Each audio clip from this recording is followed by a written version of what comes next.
8 miljun euro fondi li Malta kisbet minn Norveġġja u pajjiżi ta' żona ekonomika Ewropea għas-snin 2014-2021 se jintefqu fuq 4 proġetti soċjali.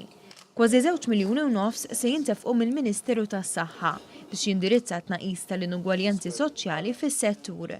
2 miljuni oħra se jmorru għand Heritage Malta biex jiġi riġenerat il-Mużew Marittimu. Sieħu l-fondi wkoll id-Dipartiment tal-Gvern Lokali li se jħaddem proġett ta' taħriġ għal ħaddiema tal-Kunsilli Lokali fil-prinċipji ta' governanza tajba, trasparenza u kontabilta. Ir-raba' proġett bl-isem Opportunity Knox se jkun implementat mill-Aġenzija Appoġġ bi kważi €1 miljun oħra minn dawn il-fondi. Proġett li kif spjega l-Kap Eżekuttiv tal-Aġenzija Alfred Grixti se jgħin lil żgħażagħ bi problemi soċjali biex jingħataw kemm prevenzjoni u anki taħriġ ħalli jiksbu l-ħiliet li għandhom bżonn biex jintegraw fis-soċjetà.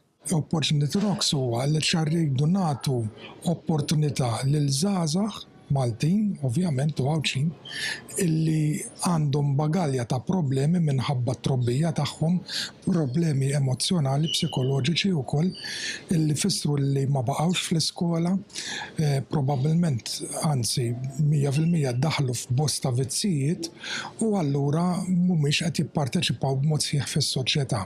Is-Segretarju Parlamentari għal Fondi Ewropej Aron Farrugia qal li b'dawn il-fondi li ammontaw għal €3 miljun iżjed fuq il-programm preċedenti qed nersqu pass eqreb lejn il-viżjoni ta' Ewropa Soċjali.